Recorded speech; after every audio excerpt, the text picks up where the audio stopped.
kita tidaklah benar dan tidak boleh menjadikan karena beriman dengan ketetapan, dengan takdir Allah menjadi hujah kita, menjadi alasan kita untuk meninggalkan perintah, ya, menjauhi larangan, ya. Jadi misalkan begini, ya sudah pernah saya sampaikan, orang yang misalkan dia tidak menjalankan sholat, dia nggak berpuasa, maka dia berdalil dengan takdir.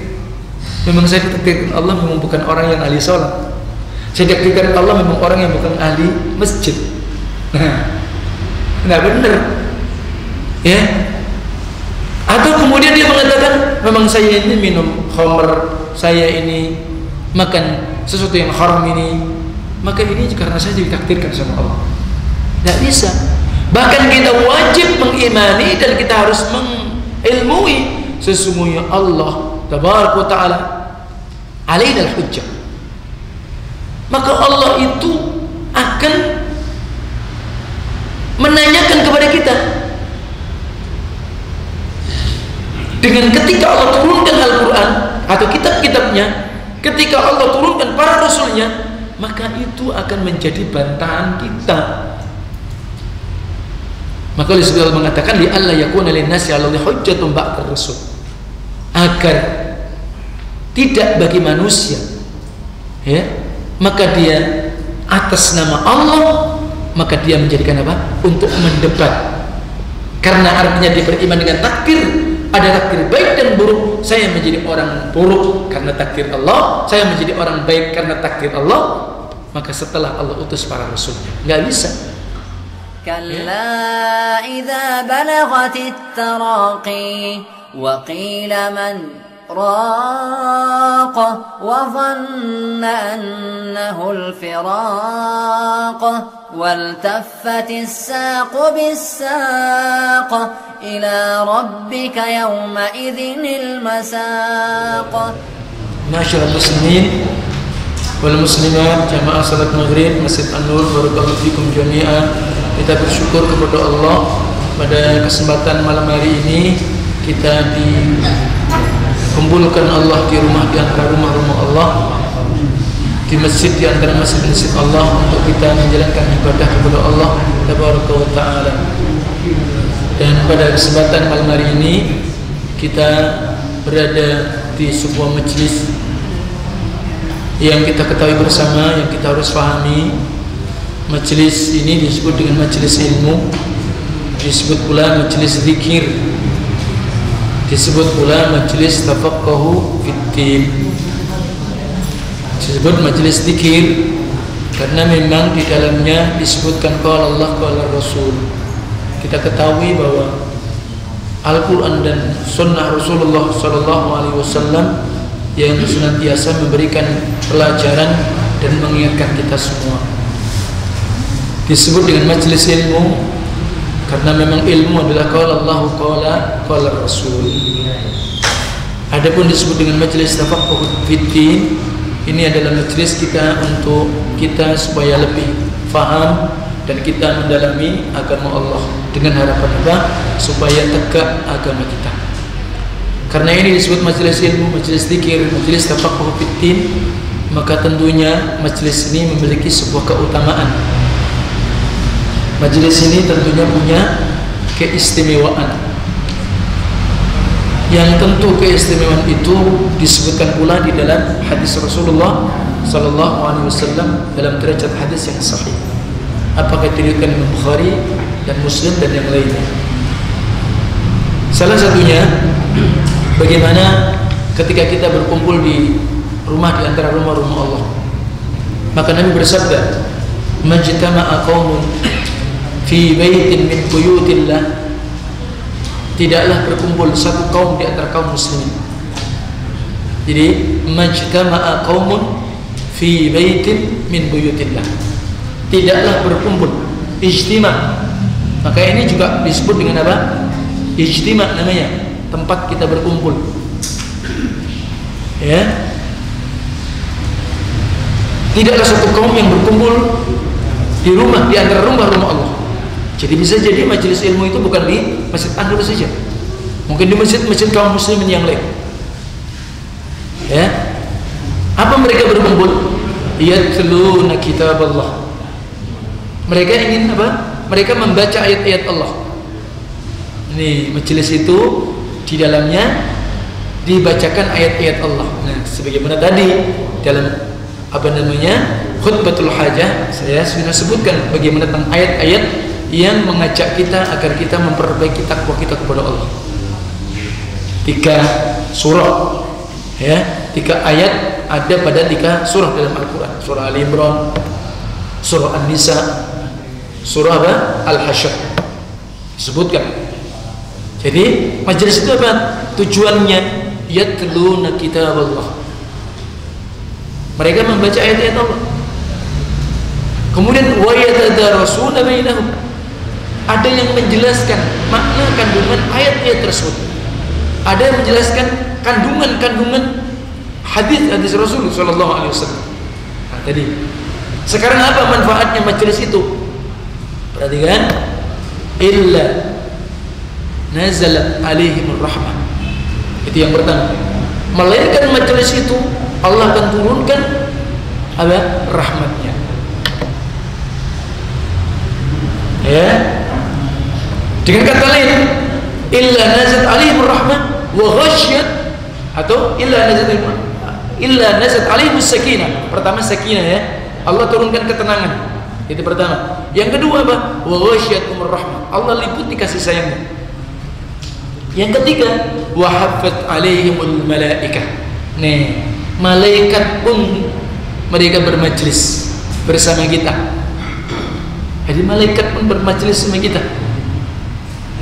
Mereka meliputi dengan mereka, menaungi dengan sayap-sayap mereka.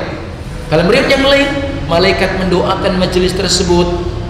Allahumma ighfir lahum, Allahumma arhamhum, ya Allah, rahmati majelis itu, orang-orang yang duduk di dalamnya. Ya Allah, ampuni dosa-dosa mereka. Begitu disebutkan. Maka ada sebuah riwayat.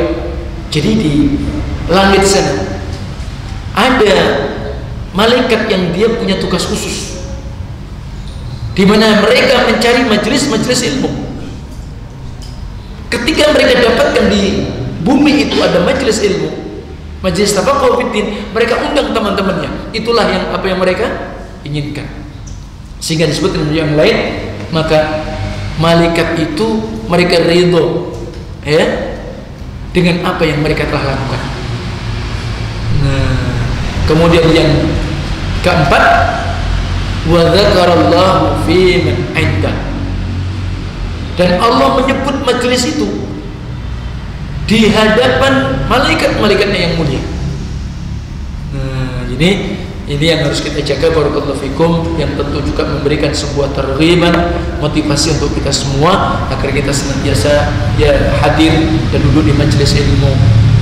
Maka juga ketika Rasulullah SAW bersabda, ketika kalian mendapati taman di antara taman-taman surga, maka singgahlah engkau. Apa itu? Itulah majelis ilmu. Ya, di majelis ilmu ada di antara taman surga. Ya, jadi itu. Barakallahu fiikum. Insyaallah taala kita akan lanjutkan pembahasan kita masih pada bab iman kepada takdir. Ya, dan segala sesuatu ditetapkan, ditakdirkan oleh Allah sampai al-ajzu wal kaisu. Jadi kelemahan, kekurangan, ya, demikian pula kecerdasan, kesungguhan, semangat seseorang itu ditakdirkan Allah Tabaraka Ta'ala. Maka manusia punya kekuatan, potensi, manusia juga punya keinginan. Maka apabila kekuatan, potensi yang ada pada dirinya, keinginan yang ada pada dirinya, maka kemudian itu dia tujukan, dia maksudkan untuk Rabbnya Jalla Jalaluh, maka tentunya dicintai dan Allah akan hiasi hatinya, ya, Jadi seperti itu. Dan ini masuk di dalam firman Allah, yahdi bihillahu man ittaba'a ridwanahu subulas salam wa yukhrijuhum minadh-dhulumati ila an-nur bi'idnih wa yahdihim ila siratin mustaqim. Al-Maidah ayat 16.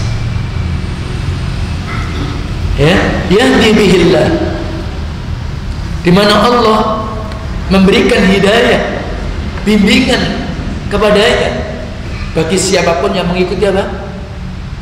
Jalan keselamatan, dan itu mengantarkan keridhaan Allah. Maka dengan sebab itu Allah memberikan petunjuk hidayah kepadanya bagi siapapun yang mengikuti jalan keselamatan yang mengantarkan kepada ridha Allah, maka Allah akan mengeluarkan mereka dari kegelapan, dari kejahilan menuju cahaya, menuju sifat kesungguhan, semangat al-mubadarah ilal khair, bersemangat menuju kebaikan dengan izinnya. Wa yahdihim ila siratin mustaqim, dan Allah pula memberikan hidayah kepada mereka menuju jalan yang lurus. Sementara saya sama antum hampir setiap sholat kita yang wajib minimal 17 rakaat, maka di sana kita lafadzkan ihdinas siratal mustaqim, dan itu yang kita harapkan. Ternyata ketika kita berdoa kepada Allah harus dibarengi apa? Usaha, ikhtiar, semangat untuk menuju jalan-jalan keselamatan yang diridhai oleh Allah. Dan itu ternyata jalan yang akan mengantarkan kita kemana? Kepada jalan Allah yang lurus. Karena Allah itu di atas siratal mustaqim, Nabi kita Muhammad SAW juga di atas siratal mustaqim, para Nabi dan Rasul juga di atas siratal mustaqim. Mana dalilnya? Penjelasan di dalam ayat sebagaimana ketika Nabi Hud menjelaskan, mendakwai kepada kaumnya, inna rabbi ala siratal mustaqim, sesungguhnya Rabbku di atas siratal mustaqim, dan aku juga di atas siratal mustaqim. Nabi Muhammad disebutkan oleh Allah, wa innaka latahdi ila siratal mustaqim, sesungguhnya engkau ya Muhammad menunjukkan, membimbing manusia umat ini kepada jalan yang lurus. Wa hadzal qadar ya'ti ala jami'i ahwal al-'abd wa af'alihi wa sifatihi hatta al-'ajz wal kaysa wa huma wasifani al-mutadadani alladhi yunalu bil awwal minhuma wa huwa al-'ajzu al-khayla wal khusran. Inilah takdir, datang kepada semua keadaan hamba. Jadi keadaan hamba semua maka dengan takdir Allah. Perbuatan-perbuatan hamba semua takdir Allah. Sifat-sifat hamba juga takdir Allah. Hatta al-'ajz, sampai ketika ada pada diri hamba dia sifat al-'ajz atau wal kais, dan keduanya sifat yang berlawanan, kemudian akan didapatkan dengan yang awal dari keduanya. Salah satunya kalau ada seseorang pada dirinya ada sifat al-'ajzu, sifat apa? Lemah, malas, dan itu dipupuk terus begitu, tidak ingin kemudian dia berusaha bagaimana punya sifat al-kaisu, maka yang dia dapatkan al-khiyabatu wal khusran, dia akan menyesal, dia akan merugi. Wa bidzali, adapun yang kedua wal kaisu, al-kaisu itu cerdas, juga dimanakan al-juddu fi ta'atir rahman. Al-kais itu orang yang dia itu giat, sungguh-sungguh di dalam taat kepada Allah. Jadi itu lawannya. Jadi kalau al-'ajzu lemah, malas. Jadi seperti itu. Nah, adapun al-'ajzu, adapun kemudian sifat yang lemah, akan mencela dengan sebab sifat itu hamba tadi. Artinya hamba tadi dicela kalau dia punya sifat apa? Al-ajz. Orang yang memiliki sifat al-ajzu, maka kemudian dia tercela dan dicela, kemudian dia menyesal dan rugi. Wa huwa adamul iradah, karena dia nggak ada keinginan. Nah ini. Wa huwa al-kasal, malas. Jadi seperti itu. Jadi sifat al-ajz itu lemah karena di dalamnya malas, tidak ada keinginan. Dan al-ajz itu bukan huwa adamul qudrah. Bukan kalau orang itu lemah, bukan artinya nggak ada kemampuan, tidak ada kemudian potensi, enggak. Tapi kenapa? Karena dia tidak punya keinginan ingin berubah lebih baik, dia pula malas. Maka oleh sebab itu Nabi Sallallahu Alaihi Wasallam di dalam perkara al-qadar, al-qadar, maka beliau pun tetap jangan sampai kemudian berdalih, beralasan dengan takdir, akhirnya dia malas, tidak ada keinginan, tidak ada semangat untuk dalam kebaikan, maka jadi alasan. Maka dia mengatakan i'malu fakullun muyassarun lima khuliqa lah, sebagaimana hadis akhrajal Bukhari wa Muslim dalam Kitabul Qadar. Bab bagaimana penciptaan Adam ketika dia berada dalam perut ibunya, ketika dia berada dalam rahim. Maka Nabi pun mengatakan i'malu fa kullun muyassarun lima khuliqa lah. Berbuat kalian, semangat kalian, bersungguh-sungguh kalian. Maka orang yang taat kepada Allah dan ketaatannya itu lebih kuat, maka tentu berbeda dengan orang yang pas-pasan saja, hanya hilang wajibnya saja, dia nggak menambahkan yang sunnah, sementara yang sunnah semisal sholat sunnah menutupi dan menempel yang kurang dari yang wajib. Sudah, dia hanya begitu-begitu saja, maka berbeda. Maka Rasul memberikan apa? Semangat, i'malu, berbuat kalian, fa kullun muyassar, segala sesuatu itu dimudahkan, lima khuliqalah, kepada apa yang diciptakan atas dia. Nah, jadi dan ini menjelaskan tentang tanda-tanda. Padahal ketika Rasulullah SAW bersabda, tidaklah salah seorang kalian melainkan telah ditetapkan oleh Allah tempatnya, apakah dia itu nanti di surga atau di neraka. Jadi Nabi pernah bersabda demikian. Ada kemudian orang sahabat yang dia mengatakan, ya Rasulullah, kalau begitu kita nggak perlu berbuat, kalau begitu kita nggak perlu berusaha ya Rasul, kita pasrah saja sama takdir. Maka Nabi mengatakan apa tadi? I'malu, berbuatlah kalian, wa kullun muyassarun lima khuliqalah. Maka segala sesuatu akan dimudahkan tergantung apa yang diciptakan oleh Allah. Maka ini pula di antara ayat Al-Quran yang pernah saya bacakan penjelasan semangat Rasulullah SAW, bagaimana orang itu ketika sebagai tanda orang yang ahlu sa'adah, ahlul jannah, mana orang itu ahlu syaqawah, ahlul nar. Disebutkan dalam surah Al-Lail. Punya ayatnya, فَأَمَّا مَنْ أَعْطَى وَاتَّقَى وَصَدَّقَ بِالْحُسْنَى فَسَنُيَسِّرُهُ لِلْيُسْرَى وَأَمَّا مَنْ بَخِلَ وَاسْتَغْنَى وَكَذَّبَ بِالْحُسْنَى فَسَنُيَسِّرُهُ لِلْعُسْرَى. Maka adapun orang-orang yang suka memberi kebaikan, memberi kebaikan, mau berderma, apapun yang dia miliki, dia ingin memberikan kemanfaatan kepada orang lain, kebaikan-kebaikan di samping dirinya lebih penting ya untuk orang lain pula. Fa'amna man a'ta wattaqwa, dia bertakwa, berarti kan usaha. Orang antum ngomong masjid aja juga antum harus berusaha. Semisal antum mana kondisinya kurang enak, antum juga berusaha, mungkin minum habatus sauda, mungkin antum minum air, atau mungkin antum minum apa.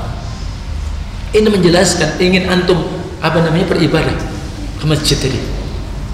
Misal, ya sebagaimana saya tadi, karena kondisi ini angin juga agak keras, ya enggak? Kondisi kadang-kadang agak rasa kemeriahan, kan begitu ya. Sudah bismillah minum habatus sauda. Alhamdulillah. Ya kita yakin habatus sauda adalah obat segala penyakit kecuali kematian. Jadi itu muttafaqun alaih hadisnya. Ya udah bismillah. Walhamdulillah, sekarang Allah masih takdirkan masih bisa bertemu dengan antum. Anda sudah masih alhamdulillah bisa sholat berjamaah sama antum. Anda sudah alhamdulillah sekarang bisa ngaji. Usaha kan? Jadi kalau kemudian saya diam, ya sudahlah, memang saya ditakdirkan sakit. Ya terus gimana? Dan sakit itu jangan dimanja. Ya betul tidak? Lah iya. Sugesti antum. Ya kalau antum sakit dimanja. Ya sudah, semakin gimana? Tidak doyan makan, tidak makan. Nah, kalau dokter saja memberikan tip apa? Tentang corona, makan, walaupun pahit, walaupun mungkin tidak suka, kan begitu. Loh itu dokter dengan ilmu dia. Secara syariat, kita ini berusaha untuk terus menangkal bagaimana supaya kita kuat, imun kita kuat. Dan itu perintah syariat. Malu, berbuat antum, semangat. Nah ini, maka barakallahu fikum. Yang namanya al-ajiz itu malas, sifat yang dicela oleh Allah, orangnya itu akan merugi dan menyesal, maka itu tidak bisa menjadi alasan tidak mau merubah, tidak mau kemudian berusaha dia. Ya, nah itu dinisbatkan kepada pelaku. Walaupun Allah itu berikan sifat seseorang, ada sifat lemah, ada sifat malas, ya jangan dipelihara. Al-kaslanu minasyaitan. Tugasnya syaitan memang begitu. Malas. Lebih-lebih kalau maaf saja kalau sudah menguap. Nah, sudah tandanya bakalan langsung bablas ngantuk. Tahan. Nah, kan begitu. Iya.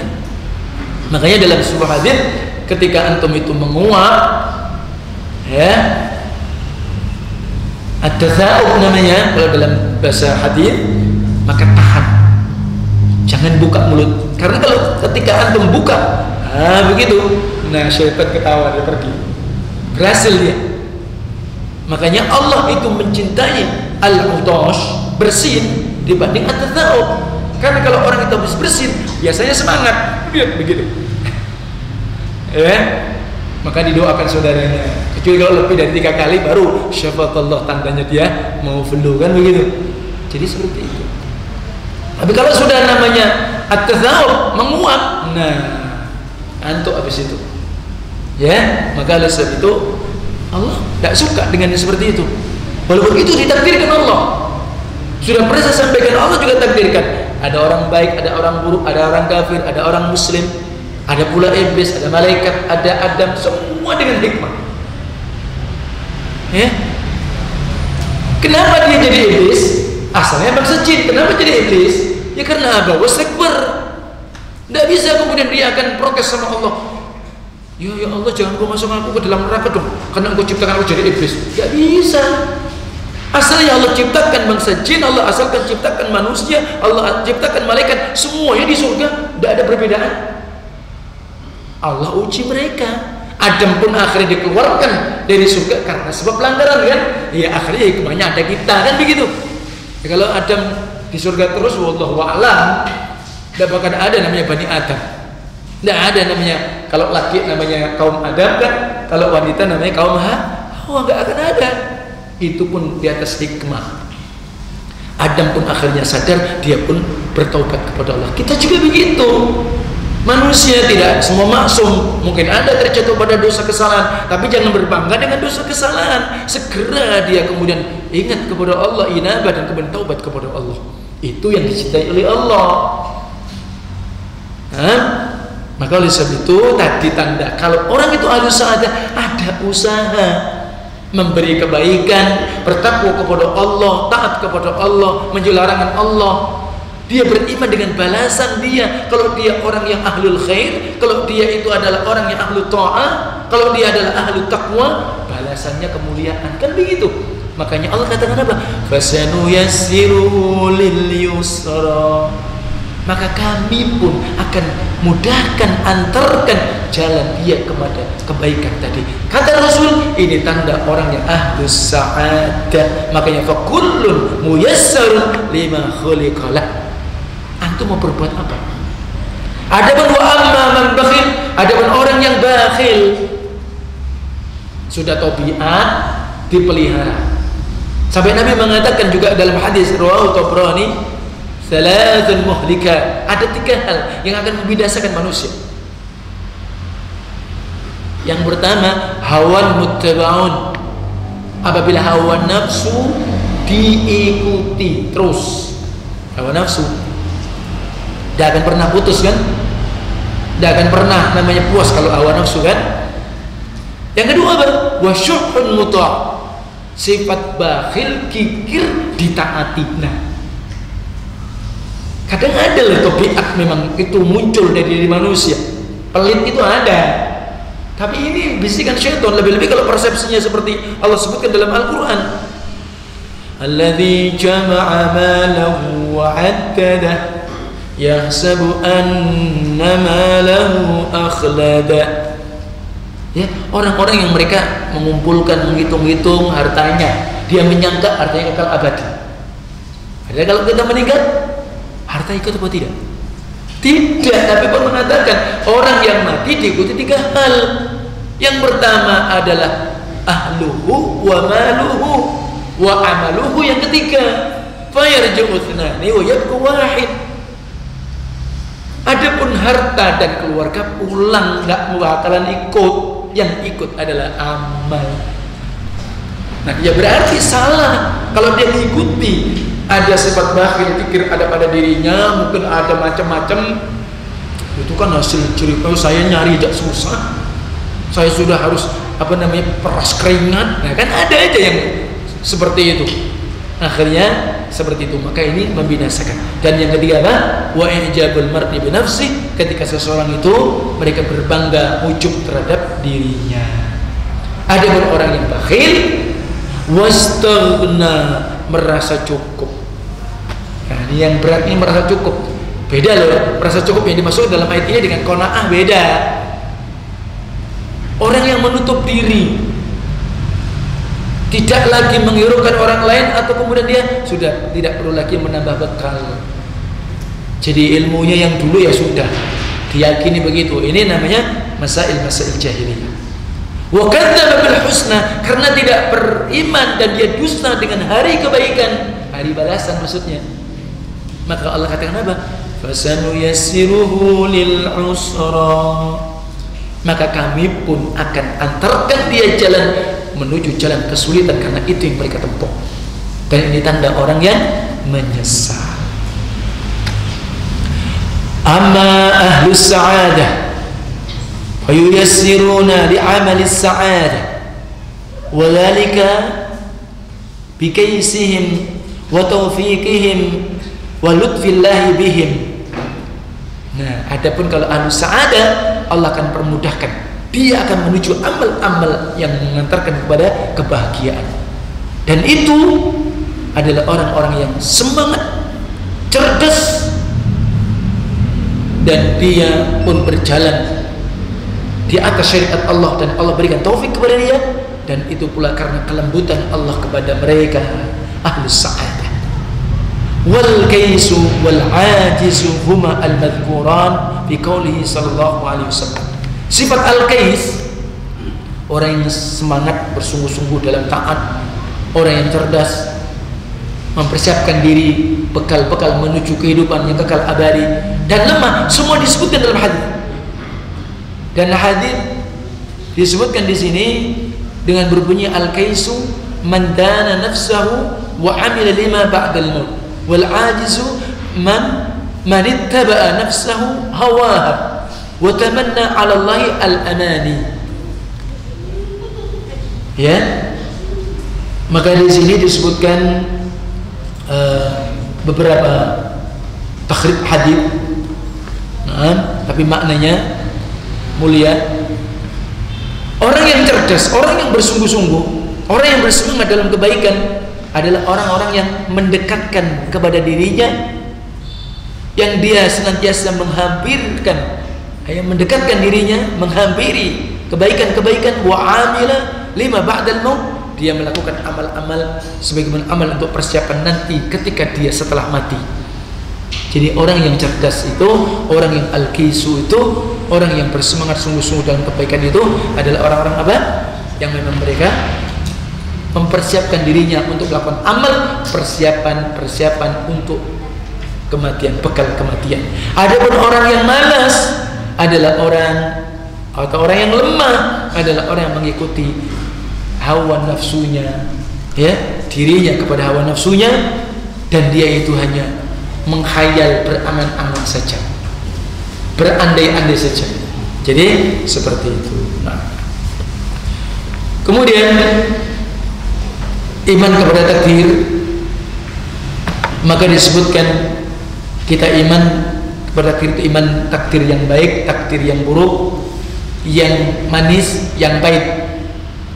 Ya, tentang takdir kebaikan, kemudian takdir yang buruk, ya, maka ini semua berkaitan dengan akibat setelahnya, manis, pahit. Demikian pula itu berkaitan dengan waktu ketika tertimbanya takdir itu. Sebaik-baik takdir, maka tentu makana nafi'ah, sesuatu yang memberikan kemanfaatan. Adapun kalau itu takdir keburukan, maka tentu itu membahayakan atau mungkin menyakitkan. Sehingga takdir baik ataupun buruk disandarkan kepada yang ditakdirkan dan akibatnya. Berarti kita kan, karena kita ditakdirkan, adapun Allah yang mentakdirkan. Nah, maka kalau ketika antum bersemangat menuju ahlus sa'adah, maka berarti kepada siapa akibatnya, kebaikannya? Untuk kita. Makanya ada sebuah kalimat, nah, wal akibatu lil muttaqin wala udwana illa 'alal zalimin. Maka kebaikan terakhir, hasil terakhir kebaikan hanya bagi orang yang bertakwa. Adapun tidak ada permusuhan kepada Allah atau permusuhan Allah kepada hambanya kecuali kepada orang-orang yang zalim, orang yang menganiaya dirinya. Ya, jadi seperti itu. Fa inna minhu ma yakunu khairan kat ta'at was-sihha wal ghina. Maka sesungguhnya di antara takdir, kalau itu dari sesuatu yang baik, seperti apa? Kalau orang itu di atas ketaatan, namanya kebaikan kan? Seperti apa? Kalau orang diberi kesehatan, baik kan? Senang, suka dia. Atau orang ketika diberi kaya. Demikian pula di antara kemudian ketetapan atau takdir kalau itu keburukan, seperti apa? Kemaksiatan, orang diberi sakit, kemudian fakir, ya. Amma binisbah, ada kemudian disandarkan kepada perbuatan Allah, maka tidak. Artinya kalau itu adalah takdir keburukan, tidak disandarkan kepada Allah, maka tidak Allah itu punya sifat buruk, jahat, tidak. Maka ingat, ketika Rasul berdoa, doa kunut witir yang Rasulullah ajarkan kepada cucunya Hasan ibnu Ali, salah satu lafadznya apa? Wa qini syarra ma qadait. Itu salah satunya. Allahumma hdini fi man hadait wa afini fi man afait wa tawallani fi man tawallait wa barik li fi ma a'tait wa qini syarra ma qadait. Itu doa kunut yang sahih, dibaca ketika witir. Doanya maknanya bagus. Salah satu doa itu Nabi berdoa apa? Ya Allah, selamatkan aku, hindarkan aku syarra ma qadait, dari keburukan apa yang engkau telah tetapkan. Maka fa'adhafa syarr ila ma qadah, maka keburukan itu disandarkan kepada apa yang Allah takdirkan, la ila qada'i, bukan kepada ketetapan Allah. Jadi bukan Allah yang menetapkan kemudian buruk, tidak. Demikian pula kita tidaklah benar dan tidak boleh menjadikan karena beriman dengan ketetapan dengan takdir Allah menjadi hujah kita, menjadi alasan kita untuk meninggalkan perintah, ya, menjauhi larangan, ya. Jadi misalkan begini, ya sudah pernah saya sampaikan, orang yang misalkan dia tidak menjalankan sholat, dia nggak berpuasa, maka dia berdalil dengan takdir. Memang saya ditakdirkan Allah memang bukan orang yang ahli sholat, saya ditakdirkan Allah memang orang yang bukan ahli masjid. Nggak benar, ya. Atau kemudian dia mengatakan memang saya ini minum khamr, saya ini makan sesuatu yang haram ini, maka ini karena saya ditakdirkan sama Allah. Nggak bisa. Bahkan kita wajib mengimani dan kita harus ilmui sesungguhnya Allah tabaraka ta'ala alaina al-hujjah. Maka Allah itu akan menanyakan kepada kita dengan ketika Allah turunkan Al-Quran atau kitab-kitabnya, ketika Allah turunkan para rasulnya, maka itu akan menjadi bantahan kita. Maka oleh sebab Allah mengatakan li alla yakuna lin-nasi 'ala Allahi hujjatun ba'da rasul, agar tidak bagi manusia, ya, maka dia atas nama Allah, maka dia menjadikan apa? Untuk mendebat. Karena artinya dia beriman dengan takdir, ada takdir baik dan buruk. Saya menjadi orang buruk karena takdir Allah, saya menjadi orang baik karena takdir Allah. Maka setelah Allah utus para rasulnya, nggak bisa, ya, tidak bisa. Demikian pula tidak bisa kita menjadikan sebuah alasan atau kemudian kita akan menjadi bantahan ketika kita beriman dengan takdir, bahwa kemudian menjadi hujah kita untuk melakukan kemaksiatan tadi. Maka ini pula tidak tepat. Kenapa? Bukankah Allah menyandarkan amal hamba kepada dia, dan itu adalah hasil usaha dia? Seperti firman Allah, al-yawma yujza kullu nafsin bima kasabat. Takutlah kalian pada satu hari ketika akan dibalasi setiap jiwa, setiap kita dibalasi tergantung bima kasabat, apa yang dia usahakan. فَمَنْ يَعْمَلْ مِثْقَالَ ذَرَّةٍ خَيْرًا يَرَهُ وَمَنْ يَعْمَلْ مِثْقَالَ ذَرَّةٍ شَرًّا يَرَهُ. Jadi barang siapa yang dia memang berbuat kebaikan, di kebaikannya dibalas Allah walaupun sekecil zarrah. Barang siapa yang melakukan sebuah kejahatan walaupun sudah zarrah juga akan dibalas oleh Allah. Semua kita akan dihisab, ya. Jadi amal perbuatan manusia disandarkan kepada hamba karena itu usaha dia. Kalau itu bukan pilihan perbuatan dia dan dia nggak ada kemampuan, ya nggak bisa mungkin disandarkan kepada dia. Dan sesungguhnya Allah pula memerintahkan hamba dan melarang, dan Allah tidak akan pernah membebani kepada hamba kecuali apa yang dia mampu. Bukankah demikian? Iya. Dia jangan mengatakan aku tidak sanggup meninggalkan tidak minum khamr. Tak mungkin, ya dah. Nah itu karena apa? Hawa nafsu saja. Kalau kemudian dia mengatakan saya ini pokoknya kalau tidak mampu tidak bisa, lahor nasallallahu alaihi. Sehingga andai kata manusia itu dipaksa untuk melakukan amal dan tidak ada pada dirinya kemampuan untuk melakukan atau menahan, li'anil majbur la yastati'u at-takhallus. Tentunya orang yang dipaksa dia tidak akan mampu untuk bebas, kan begitu. Kita tidak, ya. Dan kita juga bisa membedakan mana perbuatan karena itu pilihan kita atau itu memang itu bukan pilihan kita karena takdir Allah. Kita bisa bedakan, kan? Bisa. Semisal ketika orang lapar, dia itu mau makan supaya kenyang, dia harus ambil apa tidak? Iya, antum ketika puasa sudah disiapkan takjil, sudah disiapkan buka. Ya kalau antum diam ya nanti aku akan kenyang sendiri. Ya gak mungkin. Beda juga ketika orang itu tiba-tiba badannya gemetar karena mungkin panas dingin atau mungkin sakit. Itu pilihan dia, ikhtiar dia? Tidak. Kita bisa bedakan itu. Maka oleh sebab itu barakallahu fikum, maka tidak ada alasan dengan ketika itu beriman dengan takdir yang baik dan buruk, yang pahit ataupun yang manis, maka itu alasan kita untuk tidak taat kepada Allah, atau sebaliknya ketika kita menjalankan larangan-larangan Allah. Wallahu a'lam. Ada 3 orang yang doanya tidak tertolak. Salah satu adalah orang yang terzalimi. Apakah termasuk orang kafir juga doanya tak tertolak jika terzalimi? Jawabannya iya. Ingat, orang yang terzalimi walaupun dia kafir, doanya juga didengar sama Allah.